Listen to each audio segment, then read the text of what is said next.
एक बार एक लड़का था जो कि एक फैक्ट्री में काम करता था। उसके गुरुजी जो कि इस फैक्ट्री के एक पुराने टेक्नीशियन थे, उन्होंने उसे सिखाया था कि बातें कम करना और काम अधिक, और इस फैक्ट्री के संचालन में जिन भी स्किल्स की ज़रूरत हो उन्हें सीखना कभी बंद मत करना। 10 साल बाद वो बूढ़ा टेक्नीशियन रिटायर हो जाता है और वो लड़का खुद टेक्नीशियन बन जाता है। जैसा उसके गुरु ने सिखाया था, उस लड़के ने उसी निष्ठा और लगन से काम करना जारी रखा। एक दिन वो लड़का अपने गुरु के पास गया। उसके गुरु ने देखा कि वो कुछ दुखी लग रहा है, इसलिए उसने उससे पूछा कि क्या हुआ, तुम परेशान क्यों हो। उस लड़के ने भारी मन से जवाब दिया कि मैं पिछले कई सालों से ठीक वैसे ही काम कर रहा हूँ जैसा आपने सिखाया था। मुझे चाहे कोई भी काम क्यों न दिया जाए, मैं हर काम को चुपचाप पूरे ध्यान से करता हूँ। मुझे पता है कि मैंने फैक्ट्री में बहुत अच्छा काम किया है और वो सभी कौशल सीख लिए हैं जो वहाँ सीखे जा सकते थे, लेकिन मुझे ये समझ नहीं आ रहा कि जिन लोगों को मेरे से कम नॉलेज है, मेरे से कम अनुभव या क्षमता है, फिर भी उन सभी को तरक्की दी जा रही है और मैं अभी भी उतना ही कमा रहा हूँ जितना पहले कमाता था जब आपके साथ काम करता था। उसके गुरु ने उससे पूछा कि क्या तुम्हें पूरा यकीन है कि फैक्ट्री को तुम्हारी बहुत ज़रूरत है। लड़के ने हाँ में सिर हिलाया।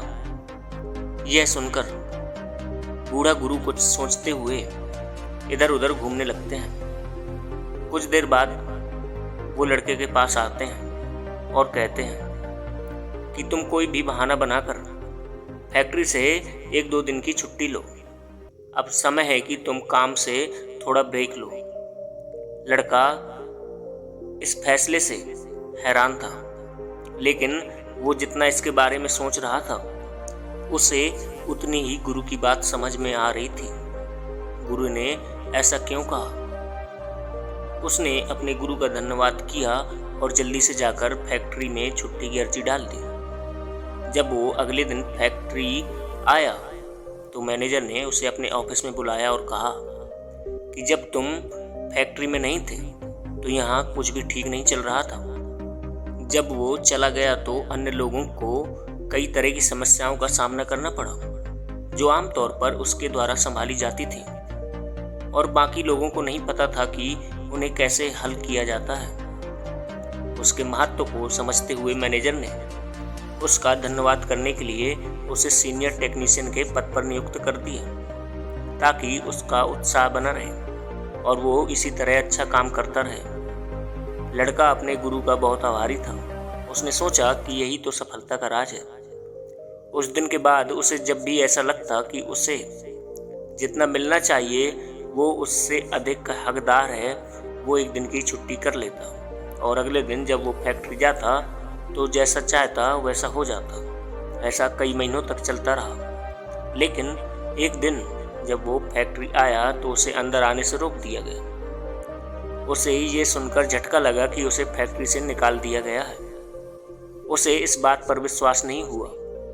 उसे समझ में नहीं आ रहा था कि अब वो क्या करे, इसलिए फिर से अपने गुरु के पास गया और कहा, मैंने अपनी नौकरी को क्यों खो दिया। उस लड़के ने टूटे हुए हुंकार के साथ गुरु से पूछा, क्या मैंने वो सब नहीं किया जैसा आपने मुझे करने के लिए कहा था। गुरु ने जवाब दिया, नहीं, क्योंकि तुमने मेरी सिर्फ आधी बात ही सुनी थी। तुम ये तो समझ गए कि कोई भी हो स्लाइड बल्ब पर ध्यान नहीं देता है जो हमेशा ऑन रहता है। जब वो अचानक बंद हो जाता है तभी लोग महसूस करते हैं कि वो उसे कितने हल्के में ले रहे थे।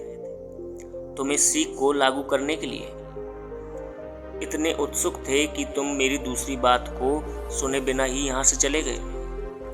अब उस लड़के को महसूस हो रहा था कि शायद उससे कोई बहुत बड़ी गलती हो गई है। दूसरी बात क्या थी उस लड़के ने पूछा।